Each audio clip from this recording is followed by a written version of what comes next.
वो हमारे बीच में आएंगे। उससे पहले राहुल जी के लिए एक शेर मैं बोलना चाहूंगा। कुछ देर की खामोशी है, शोर फिर आएगा। कुछ देर की खामोशी है, शोर फिर आएगा। तुम्हारा सिर्फ वक्त आया है, हमारा दौर आएगा।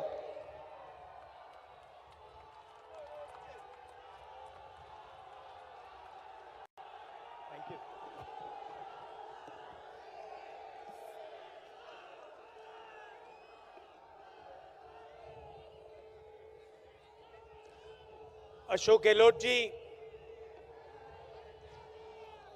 सचिन पायलट जी, वेणुगोपाल जी, स्टेज पे कांग्रेस पार्टी के हमारे सब वरिष्ठ नेता, हमारे कांग्रेस पार्टी के बाकी नेता, कार्यकर्ता भाइयों और बहनों, और जो आज यहां स्टूडेंट्स आए हैं, आप सबका यहां दिल से बहुत बहुत स्वागत करता हूं।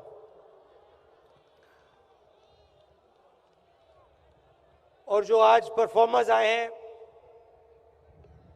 जिन्होंने गाना गाया, उनका मैं धन्यवाद करता हूं और उनका भी यहां स्वागत करता हूं।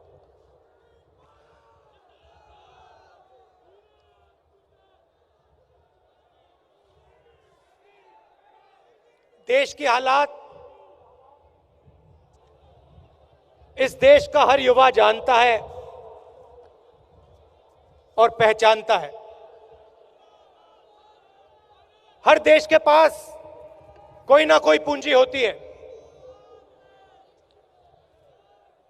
अमेरिका के पास बड़े बड़े हथियार, दुनिया की सबसे बड़ी नेवी, एयरफोर्स, आर्मी।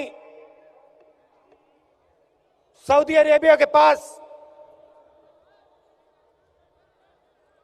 तेल, और हिंदुस्तान के पास आप लोग, हमारे करोड़ों युवा। हमारे पास और कुछ नहीं है। हमारे पास तेल नहीं है। अमेरिका का हम मुकाबला हथियारों से नहीं कर सकते, मगर हमारे पास दुनिया के सबसे अच्छे, होशियार युवा हैं। आपके सपने, और जब मैं कहता हूं हमारी पूंजी है, मैं सिर्फ आपकी बात नहीं कर रहा हूं, मैं आपके सपनों की बात कर रहा हूं, मैं आपके ज्ञान की बात कर रहा हूं, आपके समझ की बात कर रहा हूं। पूरा देश और पूरी दुनिया इस बात को मान के चलती है कि हिंदुस्तान का युवा सिर्फ हिंदुस्तान को नहीं, देश को बदल सकता है, दुनिया को बदल सकता है। सॉरी, देश को नहीं, दुनिया को बदल सकता है। अमेरिका के राष्ट्रपति ने कहा था, ओबामा ने कहा था, चाइना और हिंदुस्तान का मुकाबला अमेरिका नहीं कर पाएगा। पूरी दुनिया से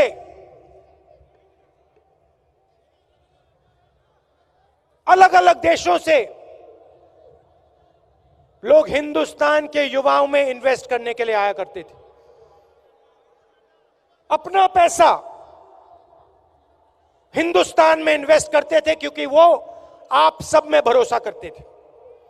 वो जानते थे कि हिंदुस्तान का युवा हिंदुस्तान को खड़ा कर देगा और पूरी दुनिया को बदल देगा, इसलिए वो यहां अपना पैसा लाते थे। और आज मैं स्टेज से दुख से कहता हूं कि 21वीं सदी का हिंदुस्तान अपनी पूंजी को जाया कर रहा है, बर्बाद कर रहा है। जो आप इस देश के लिए करना चाहते हो और कर सकते हो, उसको आपकी सरकार और हमारे प्रधानमंत्री होने नहीं दे रहे हैं। आज हिंदुस्तान का युवा कॉलेज यूनिवर्सिटी में जाके पढ़ता है, स्कूल में पढ़ता है,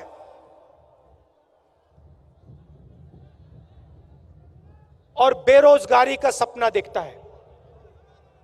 यूनिवर्सिटी और कॉलेज के बाद आपको इस हिंदुस्तान में रोजगार नहीं मिल सकता है। पिछले साल हिंदुस्तान में 1 करोड़ युवाओं ने रोजगार खोया है। फिर से दोहरा देता हूं, नरेंद्र मोदी जी ने 2 करोड़ युवाओं को रोजगार देने की बात की थी। पिछले साल 1 करोड़ युवाओं ने इस देश में रोजगार खोया है। और जहां भी हमारे प्रधानमंत्री जाते हैं, लंबे लंबे भाषण देते हैं। एनआरसी की बात होगी, सीएए की बात होगी, एनपीआर की बात होगी, मगर जो देश के सामने जो सबसे बड़ी समस्या है, जो इस देश के हर परिवार को चुभती है, माता पिता को लगती है, युवाओं को जो दुख होता है, उसके बारे में हमारे प्रधानमंत्री एक शब्द नहीं बोलते हैं। एक शब्द नहीं बोलते हैं। ये हुआ क्यों? यूपीए के समय मैं आपको याद दिलाना चाहता हूं, 9% हिंदुस्तान की ग्रोथ रेट थी। पूरी दुनिया हिंदुस्तान की ओर देख रहा था। और आज नए तरीके से नापा जाता है, जीडीपी नए तरीके से नापी जाती है, तब 5% ग्रोथ है। अगर आप पुराने तरीके से नापे, यूपीए वाले समय के तरीके से नापे, तो 2.5% ग्रोथ रेट है हिंदुस्तान का आज। 2.5%, याद रखिए, शर्म की बात है। यह हुआ क्यों? यूपीए के समय हम सरकार का पैसा किसानों को, गरीबों को देते थे। मनरेगा, भोजन का अधिकार, ये हमारे प्रोग्राम्स थे। हम गरीबों को पैसा क्यों देते थे, मैं थोड़ा समझाना चाहता हूं। नरेंद्र मोदी जी शायद इकोनॉमिक्स पढ़े नहीं है, समझे नहीं है। अर्थव्यवस्था जब चलती है, जब गरीबों के जेब में पैसा आता है, और बड़ा साधारण सा सिस्टम है। जैसे ही किसानों के जेब में पैसा जाता है, गरीबों के जेब में पैसा जाता है, वो माल खरीदते हैं। कोई टूथपेस्ट, कोई साबुन, कोई शर्ट, कोई पतलून, कोई जूता।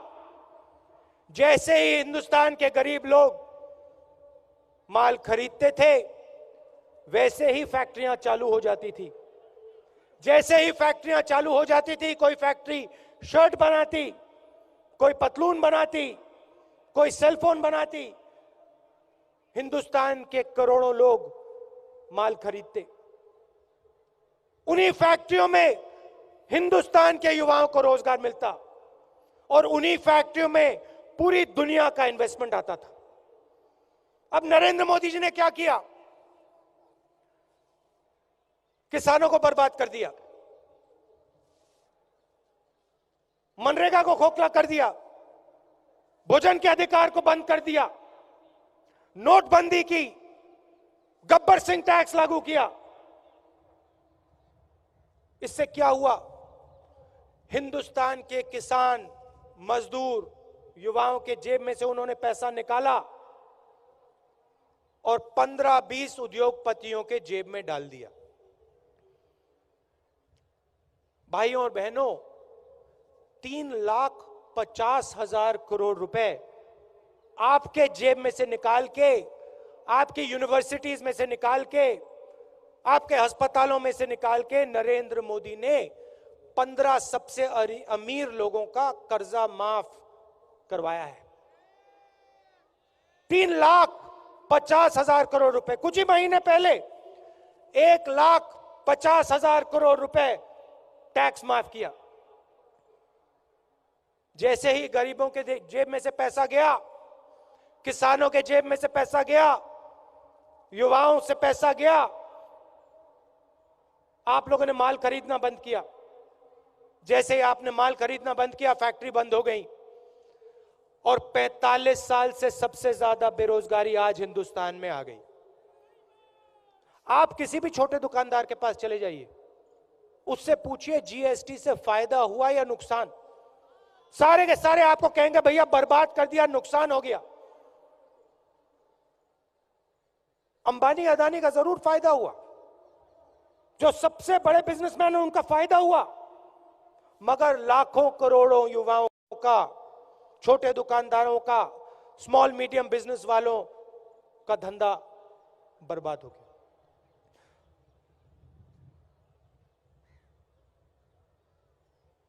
नरेंद्र मोदी को, मैं आपको बता रहा हूं, स्टेट से बता रहा हूं, नरेंद्र मोदी को जीएसटी समझ तक नहीं है। आज उनको समझ नहीं आई है जीएसटी क्या है। जो व्यक्ति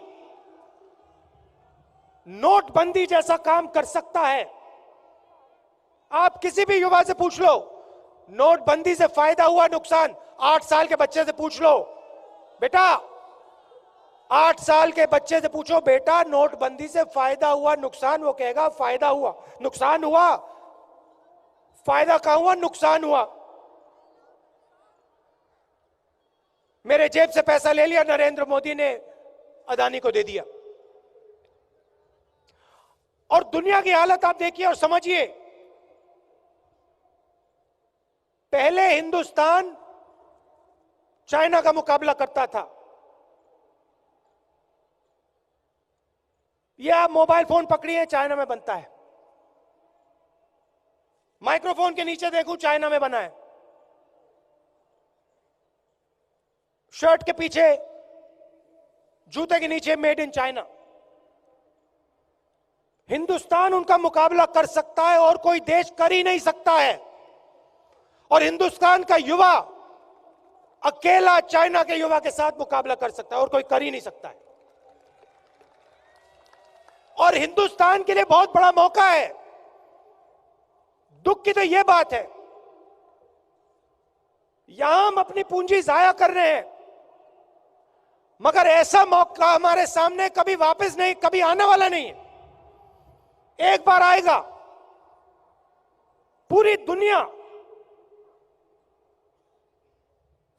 यूरोप के सब देश, अमेरिका, जापान, ऑस्ट्रेलिया, पूरी दुनिया के देश चाइना की ओर देख रहे हैं, कह रहे हैं कि भाई चाइना बहुत तेजी से आगे निकल गया, चाइना को बैलेंस करना है। और पूरी दुनिया जानती है कि चाइना को सिर्फ एक शक्ति बैलेंस कर सकती है और वो है हिंदुस्तान का युवा।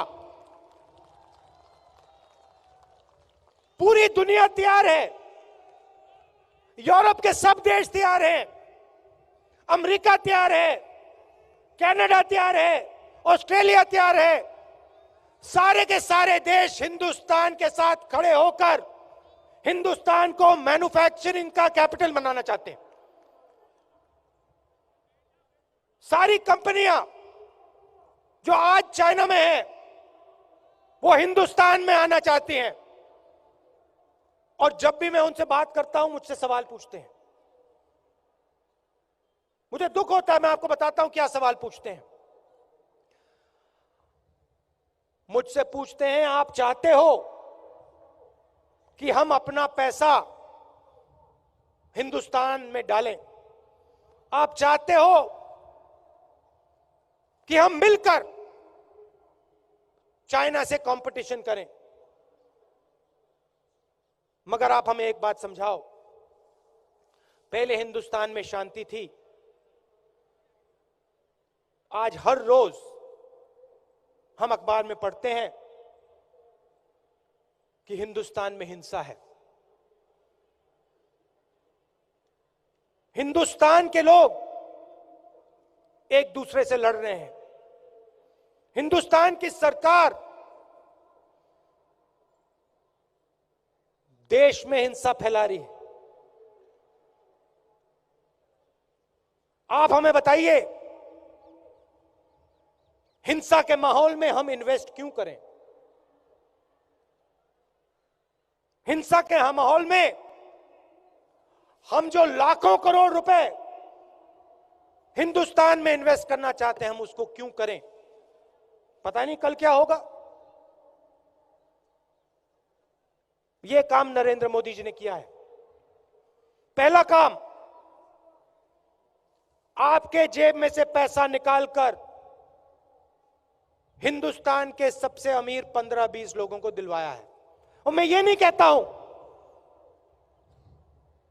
कि हिंदुस्तान के उद्योगपतियों की जगह नहीं, और मैं स्टेज से पहला हूं जो कहेगा कि हिंदुस्तान के बड़े उद्योगपतियों ने भी इस देश को बनाने का काम किया है। मगर मैं बैलेंस चाहता हूं। मैं चाहता हूं कि अगर आप सबसे बड़े उद्योगपतियों की मदद करते हैं तो फिर आपको किसान की, मजदूर की, गरीब की, युवाओं की मदद करनी पड़ेगी। मैं सिर्फ बैलेंस चाहता हूं। आप कर्जा माफी उनकी करते हो तो फिर भैया इनकी भी करो, अगर इनकी नहीं करते हो फिर उनकी मत करो। मैं बैलेंस चाहता हूं। तो नरेंद्र मोदी ने पहला काम किया कि इन्होंने पूरा का पूरा फायदा 15-20 उद्योगपतियों को दिया। 100 को नहीं, 200 को नहीं, 15 को। और दूसरा काम,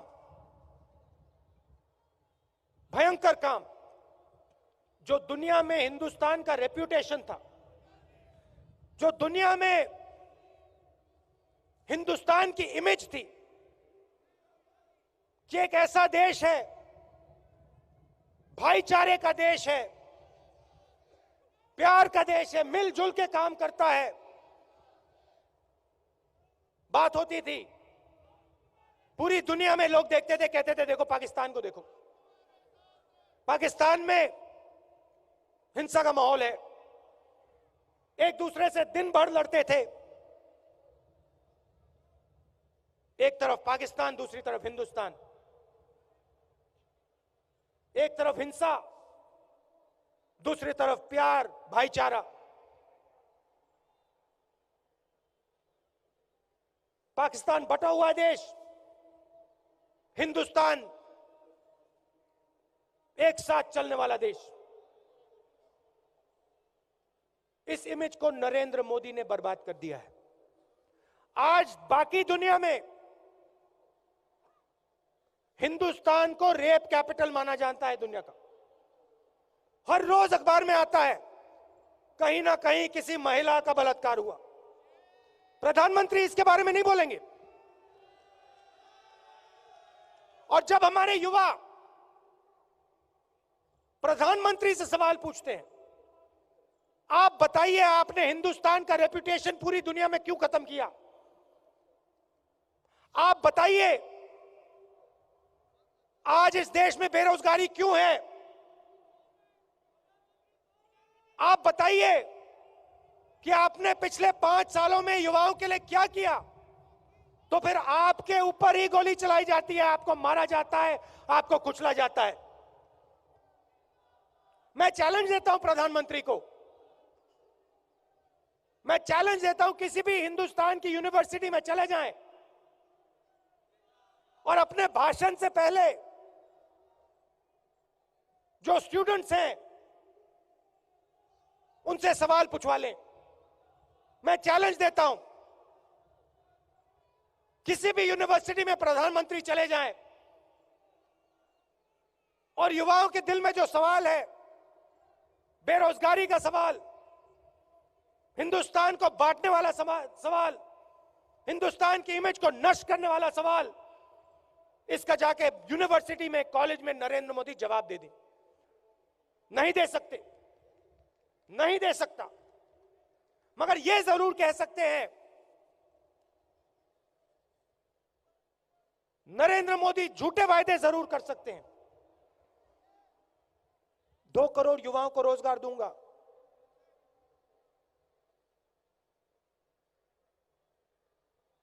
किसानों को सही दाम दिलवाऊंगा। मगर यहां आपको मैं निराश करने नहीं आया हूं, मैं आपको एक मैसेज देने आया हूं। मैं समझता हूं और कांग्रेस पार्टी समझती है कि इस देश को सिर्फ एक शक्ति बदल सकती है, और वो है हिंदुस्तान का युवा, हिंदुस्तान का स्टूडेंट। और हम ये भी समझते हैं कि आज आपको रास्ता नहीं दिखाई दे रहा है, आपको विजन नहीं दिखाई दे रहा है, आपको रोजगार नहीं मिल रहा है। मगर मैं आपको आश्वासन देना चाहता हूं कि आप में वो ऊर्जा है, आप में वो स्ट्रेंथ है, आप में वो विजन है जो इस देश को बदलने जा रहा है। पूरी दुनिया आपकी ओर देख रही है, सिर्फ कांग्रेस पार्टी नहीं। आप अपनी शक्ति को पहचानो।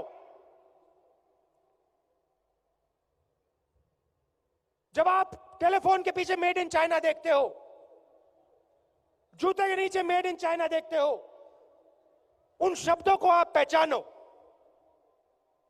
वो शब्द चीन के युवाओं की शक्ति है, चीन के युवाओं की शक्ति है। और मैं जानता हूं, पूरा भरोसा है कि made in India, made in Jaipur, made in Rajasthan, made in China का मुकाबला कर सकता है और करके दिखाएगा। मगर इसके लिए देश को 2-3 चीजों की जरूरत है। सबसे पहले युवाओं को यह समझना होगा कि आपकी जो आवाज है उसको आप दबने नहीं दो। आपकी आवाज दबनी नहीं चाहिए। आप जो बोल रहे हो, जो आपके दिल में है, वो सही है। आपको डरने की कोई जरूरत नहीं। आप बेरोजगारी पर सवाल उठाओ, हिंदुस्तान के भविष्य पर सवाल उठाओ, अपने भविष्य पर सवाल उठाओ। दूसरा काम और सबसे जरूरी काम, ये एक झंडा है, ये 2-3 झंडे नहीं हैं, ये एक झंडा है और ये सब हिंदुस्तानियों का झंडा है। और जो भी इस देश को बांटने की कोशिश करता है, जो भी इस देश को तोड़ने की कोशिश करता है, एक धर्म को दूसरे धर्म से लड़ाता है, उसको आप साफ बता दीजिए कि देश को बांटने से हिंदुस्तान का फायदा नहीं होता। ये इस झंडे का अपमान है, ये काम आप बंद कीजिए। और तीसरी बात और आखिरी बात, जो हिंदुस्तान का पहले रेप्यूटेशन था पूरी दुनिया में, भाईचारे का देश, एक साथ चलने का देश, प्लूरल देश, वो रेप्यूटेशन एक बार फिर लानी पड़ेगी। क्योंकि हिंदुस्तान अगर चाइना से मुकाबला करेगा, अगर हिंदुस्तान चाइना से कंपटीशन करेगा प्यार से, दुश्मनी से नहीं, हमारा तरीका प्यार का है। मैं आपको स्टेज से बता रहा हूं, चाइना से हिंदुस्तान प्यार से मुकाबला कर सकता है और made in India, made in China को पीछे धकेल सकता है। तो हमारा जो पहले रेप्यूटेशन था पूरी दुनिया में, हमारी जो संस्कृति है, जो हिस्ट्री है, महात्मा गांधी की जो विचारधारा है, वही हमारी पहचान होनी चाहिए। जब दुनिया में कोई हिंदुस्तान की ओर देखे, उसे कहना चाहिए, हां, यह देश पूरी दुनिया को रास्ता दिखा सकता है। मैन्युफैक्चरिंग में दिखा सकता है, सर्विसेज में दिखा सकता है, मगर कैरेक्टर में भी दिखा सकता है, मोरालिटी में भी दिखा सकता है। तो ये मैं मैसेज आपको देना चाहता था। हर जनरेशन की जिम्मेदारी होती है, अब आपकी जिम्मेदारी है। आपके सामने, हमारे सामने बड़ी चुनौती है, मगर डरने की कोई जरूरत नहीं, क्योंकि हमारे पास दुनिया की सबसे बड़ी शक्ति हमारे गांव में, हमारे शहरों में है, और वो है हिंदुस्तान का युवा। आप डरिए मत, दबिए मत, एक साथ खड़े होकर हम हिंदुस्तान को बदल डालेंगे। धन्यवाद, जय हिंद।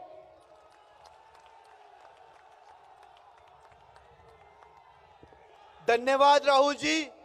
राहुल जी, इस मंच से हम सभी युवा साथी आपको विश्वास दिलाना चाहते हैं कि हम आपके साथ ये लड़ाई लड़ते रहेंगे और इस देश को गोडसे का देश नहीं बनाने देंगे। ये देश हमेशा से गांधी जी का देश रहा है और गांधी जी का देश रहेगा। अब मैं आमंत्रित करूंगा मंच पर युवा कांग्रेस के प्रदेश अध्यक्ष, वो आप लोगों के बीच में आएंगे और वोट ऑफ थैंक्स करेंगे।